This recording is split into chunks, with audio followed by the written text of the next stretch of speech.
Hello there, welcome back to Jennie Designs with Paper. Thank you for stopping by my channel today and welcome to my Christmas card series where I make my Christmas cards and take you along for the ride.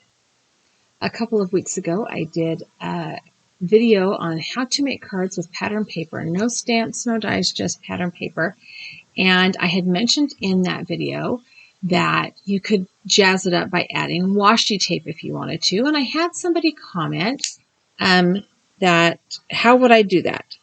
So this video today is how I'm going to do that. I have 2 pages of cut aparts from 2 different 6x6 paper pads that I purchased at Recollections this year.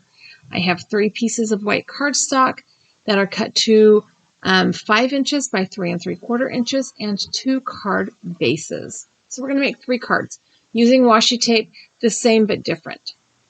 So the first thing I'm going to do is go ahead and cut apart those little squares. I'm using 1 from the red and green and 2 from the blue and green paper pad. And this one that I'm cutting right here, it's really hard to see the sentiment on it, but it does say, let me pull it up right here, Winter Wishes. It's very light, but okay, let's jump into card number 1. The first card we're going to make is the one with the green cut apart and the little thing that says, "'Tis the season to sparkle." And I've got my white cardstock. And I'm going to take this red piece of washi tape and just add it at an angle, kind of right through the middle, not going corner to corner. And then I'm going to take some sparkly, skinny washi tapes and add them on either side. Now, this washi tape is old. It's from my stash. And it's a glittery washi tape, so it's not sticking to the card base very well. And after I fidgeted with it for a while, and I mean, it was just a nightmare, I did get wise when I got to the other side, or trying to put the green washi on the other side, and realized that I have 1/8-inch double-sided tape and tear in my drawer. So that's what I did. I pulled out that 1/8-inch tape and put a line of that tape on either side of the red washi tape. And this is a really strong double-sided adhesive, and it will hold that glittery washi tape in place very securely. Like it's not going to come off without tearing the tape and the paper. And because I'm a genius, okay, because I remember things occasionally, I'm going to go ahead and take that green paper off the top and add some adhesive onto that as well. Once I have the green glittery washi tape down, I'm going to add a strip of gold washi tape to either side. And one thing to keep in mind is that washi tape is a very low tack tape. So once you have added it to your card front or your card panel, you're going to have to figure out how to make it stay. Which is why I left them long. I'm going to wrap them around the back side of my card panel. Some of them are a little bit long and had to be trimmed off. And then I'm going to tape those edges down with some Scotch tape. Now, probably once I adhered this card panel to a card front, it would have been fine, but better safe than sorry. So I felt like our focal image there needed a little bit of a matte, so I'm adding it to some red cardstock with just the tiniest, like, fraction of an inch of a frame. I'm going to trim that down with my Fiskars trimmer. I do use my Fiskars trimmer when I'm doing fidgety, tiny, needs to be right on the nose cuts, because the wire guide there is kind of still the best method of getting exactness in my craft room. I am going to go ahead and add some double-sided adhesive to the back of that red square. I'm going to hold it with my tweezers so I can kind of figure out where I want it to be. And I'm going to center it more or less in the center of that card panel. On my desk, I have a sequin mix from Picket Fence Studios. And this is a shaker card mix. I think it's what it's meant to be because it has some kind of dimensional bits in it.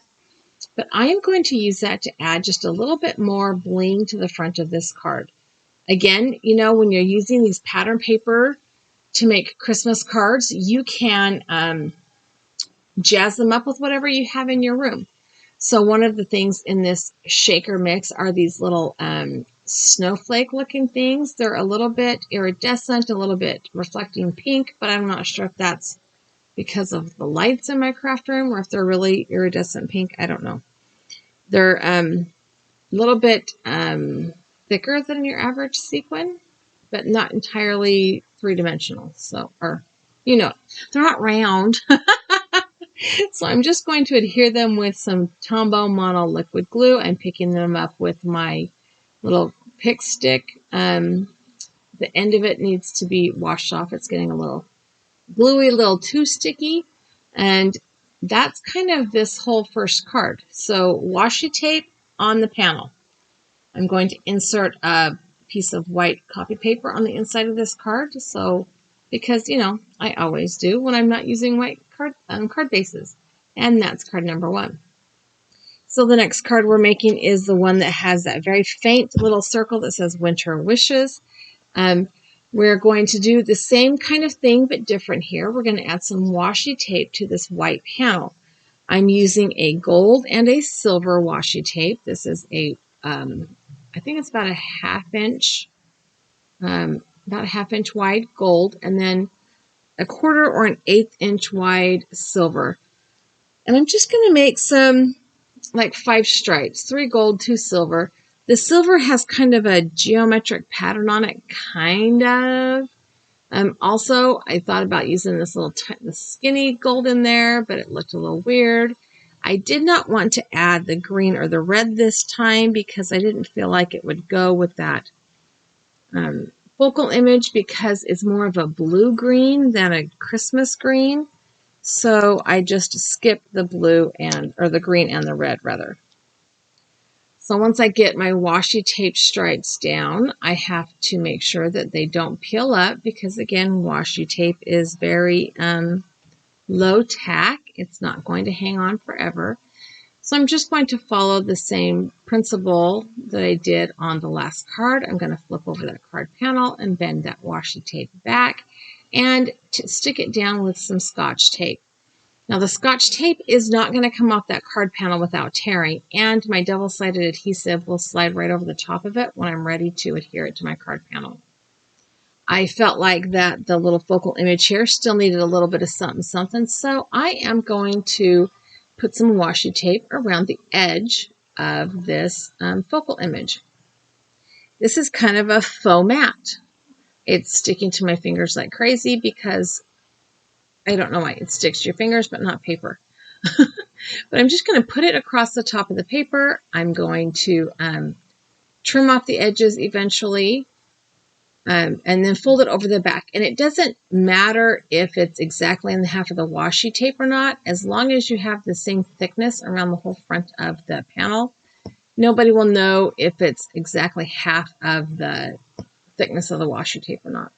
And it kind of doesn't matter. It's just really to give that focal image a little bit of dimension so it pops off the card panel with a little bit of interest. And you can just trim the overlapping layers off with a pair of scissors. I did all of them before I put the last piece on. I did go over them with a bone folder and kind of smush them down. I edited that out because my camera was freaking out.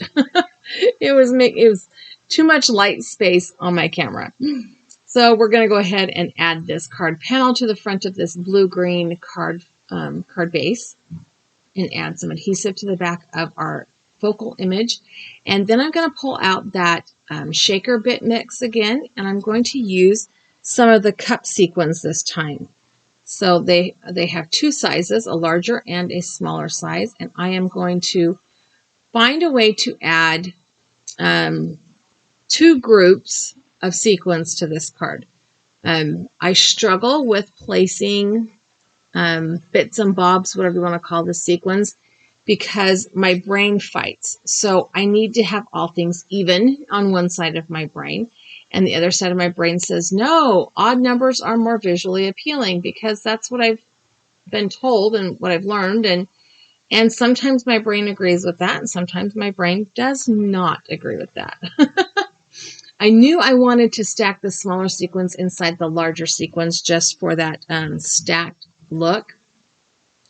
But I had to figure out how to get the groupings in there. So what I opted to do was add a group of 3 to the top left corner, and that is an odd number. Oh, sorry, I forgot. So I am satisfying that it needs to be an odd number part of my brain. And then I'm going to put 2 sequins in the bottom right, which having 2 groups satisfies that part of my brain. I know, I overthink the sequin placing way, way, way too much. So once I get these sequins to come off of my little pickup stick and stay on the paper, we're going to have card number 2 done. We're going to just do the same thing, use some Tombow Mono liquid glue. You could use any liquid glue. Heck, you could use glue dots. If you have glue dots in your craft stash, you don't have to use liquid glue. I do think that probably liquid glue would hold those sequins on a little bit better. I don't know if I would trust a glue dot through the mail. Most likely these will be cards that get hand delivered, so I'm not super worried about that. But there we go. We're getting those sequins on. I lost a couple of them for a minute there, had to go back and find them. But I had to add more glue because, you know, it wasn't coming up through the hole in the middle of the sequin the way I wanted it to. But we got it all done. And so this sequin mix has these little Christmas trees in it. And they really wanted to be on these cards. They kept sticking to my little pick stick. All right, going to go ahead and add that white piece of copy paper. I know I've said it before. I don't like writing on the inside of cards with gel pens because I'm impatient and I smear things. So a blank surface is the way to go. All right, third card. Same thing. We're going to take washi tape along our card panel. We're going to do a little bit different this time. We're going to make a cross, kind of sort of cross pattern. So we're going to use that theory of thirds where I have the washi tape going all along one side, 3 squares in our grid, and then another section of washi tape going up another 3 squares of our grid. I'm going to make them 2 going up and down and 1 going vertical. And then I'm going to take these skinny washies and add them on, but I needed to kind of I needed to get the kind that was going to stick. So that one piece had been sitting on my desk and it wasn't sticky anymore. So for the vertical, I picked a green glittery washi to go across that green washi tape. And for the horizontal, I picked a red washi, a red glittery washi, and it is going to go right on the seam between the red and the gold. And I'm going to make sure that those washi tapes stay down with the same method. I'm putting quite a lot of Scotch tape on the back of this one actually because there's lots of ends of washi tape. And that gives us kind of a little connection. And then I decided to go ahead and add that piece of gold washi tape back on top because I couldn't stand that I had torn it off the roll and it was just laying on my desk. So to go ahead with the next step of this card, I'm going to adhere the panel first. And I'm doing that because this little snow cottage image, I'm just putting it right on the card front. I don't think it needs any embellishing with the washi tape in and of itself. And I want to kind of anchor it in that corner where the washi tapes intersect. The third item in this shaker bit I'm going to use are some pink iridescent snowflake shaped sequins. Now these are actual snowflake shapes. They have 6 sides. They are iridescent. They do show a little bit pink. And they are thin. Every time I thought I was gluing down one, turns out there were 2 stacked together. So what I started off with was a handful of sequins on my card panel. And what I ended up with was, I don't know, nearly 10 little snowflakes on my card front. Just because every time I glued one down, another one appeared. They were like bunnies, just replicating like nobody's business right in front of my eyes.